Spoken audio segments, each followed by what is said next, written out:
तुम्हाला हिणवणाऱ्या लोकांचं जास्त मनावर घेऊ नका, कारण काही दिवसांनी तेच लोक तुमच्याशी नातं जोडण्याचा प्रयत्न करतील. गुड मॉर्निंग वॉरियर्स आणि सर्व भावी अधिकारी. वॉरियर ऑफिसर या तुमच्या लाडक्या एज्युकेशनल चॅनलवर मी सुप्रिया तुम्हा सर्वांचं मनःपूर्वक स्वागत करते. एक्झाम डेट येऊ शकते आणि आत्ता आपल्याला क्वालिफाय होण्याशी मतलब आहे आणि म्हणूनच काही अगदी छोट्या-छोट्या गोष्टी असतात ज्या आपल्याला माहीत नसतात आणि त्यामुळे आपण अगदी 10-10 तास अभ्यास जरी केला तरी आपण क्वालिफाय होत नाही.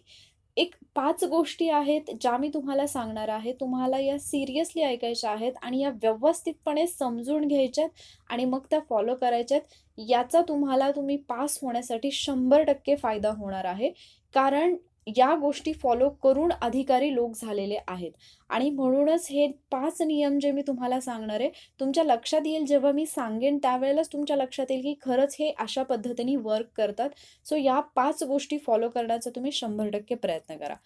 सगळ्यात पहिली गोष्ट ती म्हणजे टार्गेट ठरवा. आता इथे परत मुद्दा येतो, की टार्गेट ठरवा म्हणजे मला कोणती पोस्ट हवी याचं मला टार्गेट ठेवायचं आहे, की नक्की एक्झॅक्टली टार्गेट काय? सगळेच जण सांगतात, की एक काहीतरी ध्येय ठरवा आणि त्या बाजूनी जा. पण इथे टार्गेट म्हणजे मी जे तुम्हाला सांगते इथे टार्गेटचा अर्थ थोडा वेगळा होतो. इथे तुम्हाला किती मार्क्स मिळवायचे आहेत, म्हणजे तुम्हाला किती स्कोर एक्स्पेक्टेड आहे किंवा तुम्हाला जी पोस्ट मिळवायची आहे, त्या पोस्टसाठी किती कट ऑफ लागतो म्हणजे तुम्हाला एक अंदाज असतोच, की मागच्या 2-3 वर्षापूर्वी मेरिट काय आहे आणि आत्ता साधारणतः किती मार्क्सपर्यंत मेरिट जाऊ शकतं. सो त्या गोष्टी डोक्यात ठेवून तुम्हाला टार्गेट तुमचा स्कोर करायचा आहे, की मला एवढे मार्क्स मिळवायचे आहेत आणि याची तुम्हाला मिनिमम आणि मॅक्सिमम रेंज ठरवायची आहे. म्हणजे कमीत कमी किती मार्क्स तुम्हाला मिळाले पाहिजेत आणि जास्तीत जास्त किती मिळाले पाहिजेत आणि त्यानुसार मग आपण प्लॅन करणार आहोत. अगदी थोडा विचार करा या बाबतीत, की जी मी रेंज ठरवलेली आहे मार्क्सची, तेवढे मार्क्स मला कशा पद्धतीने मिळतील. ओके. समजा आता एखाद्याने पी-एस-आय ही पोस्ट टार्गेट केलेली आहे, तर आपण असं समजूयात, की 49 ते 52च्या दरम्यान मला स्कोर करायचा आहे, हे माझं टार्गेट आहे. कमीत कमी 49, जास्तीत जास्त 52.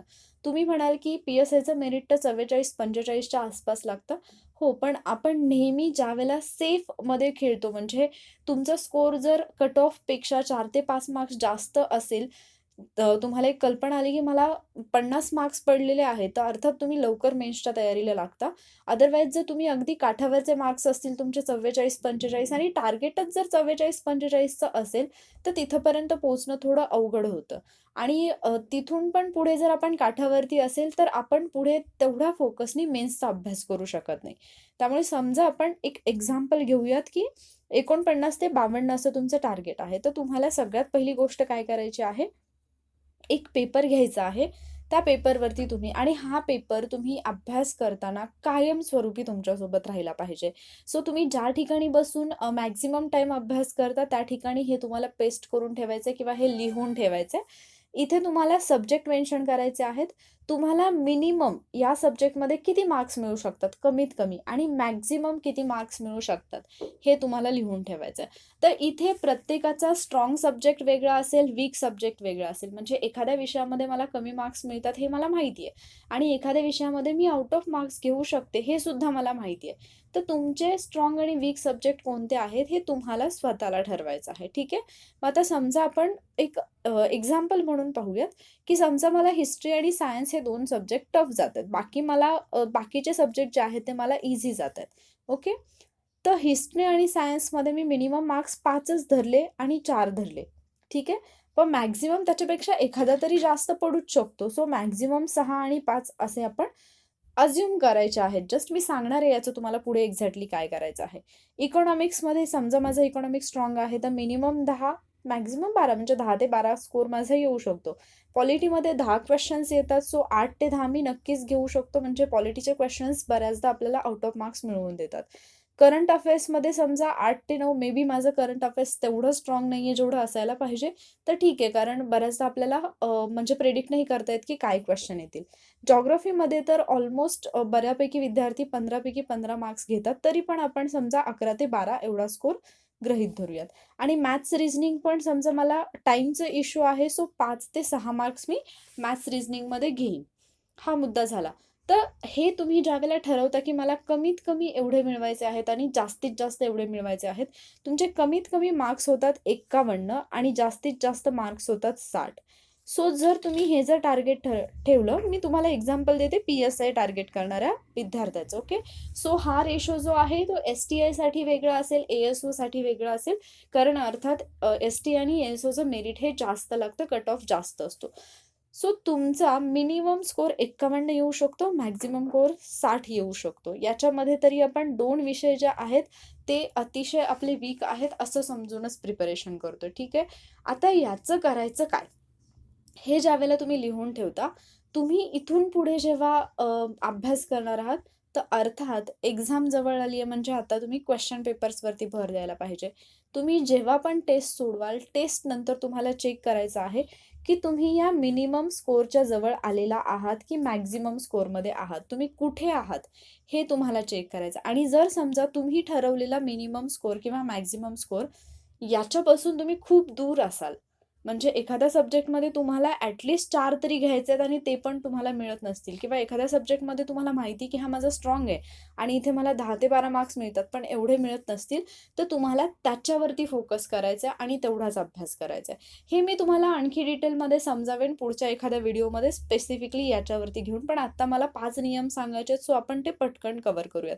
ओके. सो एक गोष्ट लक्षात आली, तुम्हाला हे ठरवायचं आहे कमीत कमी मार्क्स किती मिळतील मला आणि जास्तीत जास्त किती, आणि प्रत्येक टेस्ट पेपर सोडवून झाल्यानंतर तुम्हाला हे चेक करायचं आहे, की तुम्ही तुमच्या टार्गेटपर्यंत पोहोचलेले आहात की नाही. मिनिमम तेवढे आणि मॅक्सिमम तेवढे. सो तुम्ही याच्यामध्ये असाल तर खूपच छान. जर मॅक्सिमममध्ये असाल तर त्यापेक्षाही छान. जर तुम्ही यापेक्षा कमी असाल तर तुम्हाला थोडी मेहनत घ्यावी लागणार आहे.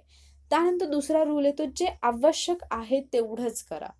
मला MPSC द्यायची, मला प्री क्वालिफाय व्हायचंय म्हणजे मला जगातलं सगळंच माहिती पाहिजे, हा अट्टहास अजिबात नको.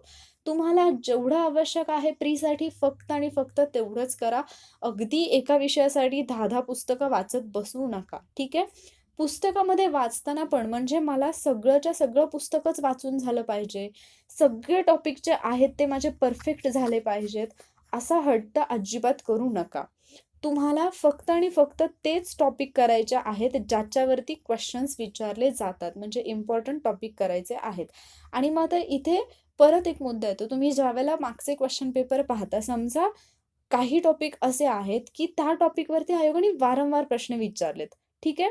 एक टॉपिक येईल की जिथे तुम्हाला दिसेल की प्रत्येक वर्षी प्रश्न आलाय. जर समजा आपण उदाहरण घेतलं की 2012 ते 2020 दरम्यान एका टॉपिकवरती आयोगाने 9 प्रश्न विचारलेत.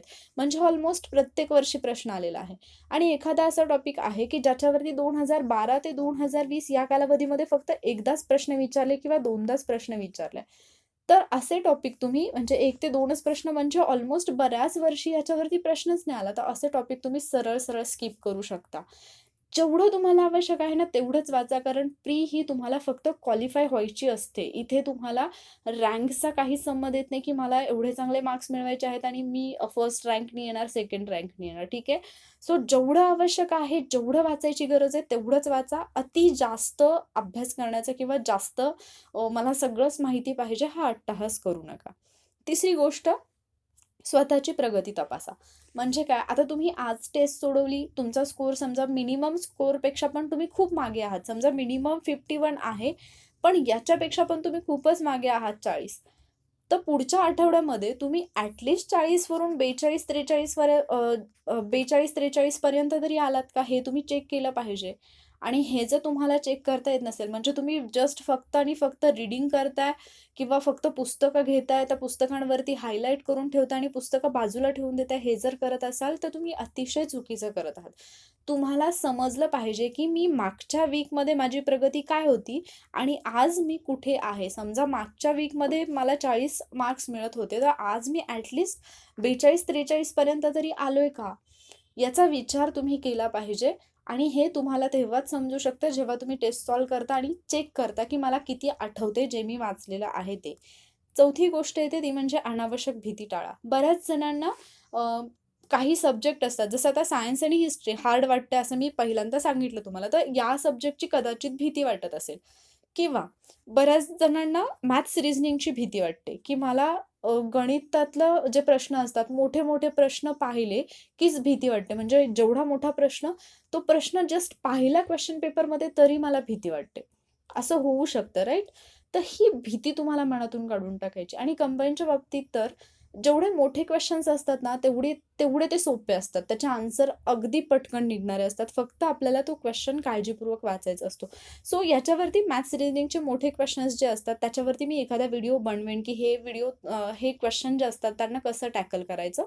पण भीती टाळा म्हणजे काय? मला सांगा, समजा मॅथ्स आणि रिझनिंगचे जे 15 क्वेश्चन आहेत, त्याच्यामध्ये समजा 7 क्वेश्चन्स असे आहेत, जे मोठे-मोठे आहेत, खूप लेंदी क्वेश्चन्स आहेत. जर समजा हे 7 क्वेश्चन तुम्हाला नाही आले, हां ठीक आहे, तुम्ही वाचलेच नाही. तुम्हाला कोणी फासावरती देणार आहे का? की फक्त या 7 क्वेश्चनवरती तुम्ही पास होणार की फेल होणार हे ठरणार आहे का? नाही, कारण हे 7 क्वेश्चन जरी नाही आले, तरी बाकीचे 8 येतायत. बरं मी म्हणते 15च्या 15 क्वेश्चन जरी मॅथ्स रिझनिंगचे नाही आले तुम्हाला, तरी हे 15 क्वेश्चन नाही ठरवत की तुम्ही क्वालिफाय होणार की नाही. बाकीचे जे 85 क्वेश्चन्स आहेत, त्यांना तुम्ही कसं फेस करता, त्यांना तुम्ही कसं टॅकल करता, ते तुम्ही कसे सॉल्व्ह करता, ते क्वेश्चन्स ठरवणार आहेत की तुम्ही पास होणार की नापास होणार. ठीक आहे? त्यामुळे जे तुम्ही सोडवलंच नाही, ते तुम्हाला तुम्हाला पास होण्यासाठी मदत करणार नाहीत. पण जे तुम्ही सोडवले, ते तुम्हाला पास होण्यासाठी मदत करणार आहेत. सो ज्या गोष्टींचा तुमच्या पास होण्यावरती असर होत नाही किंवा ज्या गोष्टींचा तुमच्या पास होण्यामध्ये सहभाग नाही, त्यांचा जास्त विचारच करू नका आणि त्यांना घाबरूच नका. पण जे बाकीचे 85 क्वेश्चन तुम्ही सोडवणार आहात, ते खूप केअरफुली सोडवा. तिथे मात्र तुम्ही निगेटिव्हमध्ये नाही गेला पाहिजे. याची काळजी तुम्हाला घ्यायची आहे. सो महत्त्वाचा मुद्दा येतो, की ही जी अनावश्यक भीती वाटते एखाद्या विषयाची, ती तुम्ही डोक्यातून काढून टाका. ठीक आहे? आय होप हा मुद्दा तुम्हाला क्लिअर झाला असेल. आणि शेवटचा पॉइंट येतो, तो म्हणजे एका मतावरती ठाम राहा. मे बी तुम्ही आज मी सांगितलं म्हणून तुम्ही सुरुवात कराल. क्वेश्चन पेपर सॉल्व्ह करायला लागाल. सगळं काही ठीक होईल. आणि सडनली तुम्हाला असं मे बी फील येईल, की अरे मी फक्त प्रश्नपत्रिका सोडवते आणि माझं रीडिंगच राहून गेलं. असं होऊ शकतं. बट मला सांगा, तुम्ही क्वेश्चन पेपर सोडवत आहात, त्याचं ॲनालिसिस करत आहात, म्हणजे एक प्रकारे तुम्ही अभ्यासच करताय. बऱ्याच जणांना हाच प्रश्न असतो, की मी प्रश्नपत्रिका सोडवतोय आणि मी त्याचं ॲनालिसिस करतोय, मग माझं वाचायचं राहून जातंय. काय करणार आहात तुम्ही एवढं सगळं वाचून? म्हणजे त्या वाचनाचा ॲटलीस्ट तुम्हाला काहीतरी फायदा झाला पाहिजे आणि मी हजारदा सांगितलंय, की तुम्ही काय करताय याच्यापेक्षा आउटपुट जास्त महत्त्वाचं आहे. त्यामुळे एका मतावरती ठाम राहा. ती गोष्ट करायला लागल्यानंतर हां, जर तुमच्या काही चुका होत असतील, तर त्या चुका सुधारण्यासाठी तुम्ही डेफिनेटली ट्राय करा. पण जर तुम्ही काहीतरी योग्य करताय, समजा तुम्ही आपण उदाहरण घेऊयात, समजा तुम्ही 8 क्वेश्चन पेपर सोडवले आणि तुम्हाला जाणवलं, की मी पहिल्या दिवशी मला एक क्वेश्चन पेपर समजा एका तासामध्ये माझे सगळे क्वेश्चन रीड करून होत नव्हते. पण 8 दिवसानंतर मला हे जाणवते, की भले माझा स्कोर जो आहे तेवढाच आहे, पण माझा आता जो पेपर आहे तो वेळेत कव्हर होतोय. ती सुद्धा तुमची एक प्रोग्रेसच आहे. मग तुम्ही त्या मतावरती ठाम राहायला पाहिजे. बऱ्याचदा असं होतं, की आपल्याला प्रत्येक पावलावरती कुणी ना कुणीतरी भेटतं आणि ते काहीतरी वेगळंच सांगत असतं आणि आपण तिथे खरंच व्हायबल होतो. म्हणजे तुम्हाला सध्या असं वाटेल, की चला मी एवढं करून क्वालिफाय होऊ शकतो. तुम्ही मे बी अंदाजे घेऊयात, की 4 ते 5 तास अभ्यास करताय. तर तुम्हाला विश्वास आहे, की मी अजूनही पास होऊ शकतो. पण मे बी असं होईल, की कोणीतरी भेटेल आणि तुम्हाला म्हणेल, की 10 ते 12 तास अभ्यास केल्याशिवाय तुम्ही पासच नाही होऊ शकत. तुम्ही घाबरायला सुरुवात होतं. म्हणजे आतमधून तुम्हाला अशी भीती वाटायला लागते, "अरे, माझं तर अजून काहीच नाही झालं. माझा अभ्यास नाही झाला. मी एवढा वेळ नाही देत आहे." आणि या भीतीमध्ये जो अभ्यास तुमचा झालेला असतो, ज्या विषयामध्ये तुम्ही 100% म्हणजे जेवढे क्वेश्चन्स आहेत, तेवढे सगळे सॉल्व्ह करून तुम्ही मार्क्स मिळवू शकता, ते विषय पण तुमचे मागे राहायला लागतात. कारण इथे तुम्ही स्वतःच्या मतावरती ठाम नसता. सो हा एक मुद्दा लक्षात ठेवा, की तुम्ही एका मतावरती ठाम राहा, ते प्रॉपरली फॉलो करा.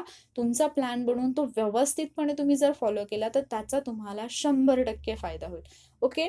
सो या 5 गोष्टी आहेत, ज्या जर तुम्ही प्रॉपरली फॉलो केल्या, अगदी प्रॉपरली, मी तुम्हाला कंप्लीट प्लॅन देण्याचा प्रयत्न करेन, की आता इथून पुढे एक्झॅक्टली तुम्हाला काय करायचं आहे.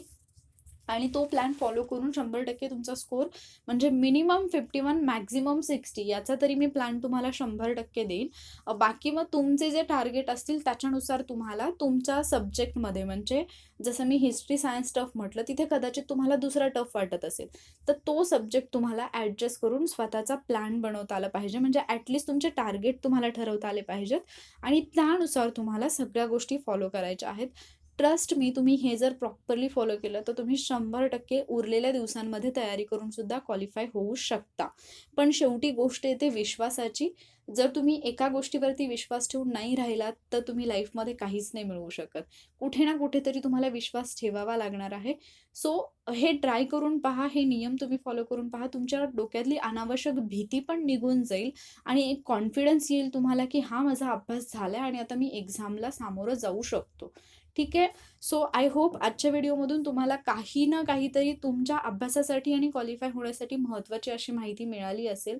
जर हा व्हिडिओ आवडला असेल तर लाईक करा, शेअर करा आणि त्याचबरोबर वॉरियर ऑफिसर या तुमच्या लाडक्या यूट्यूब चॅनलला अजूनही तुम्ही सबस्क्राईब केलं नसेल तर नक्की सबस्क्राईब करा. Stay safe. Thank you.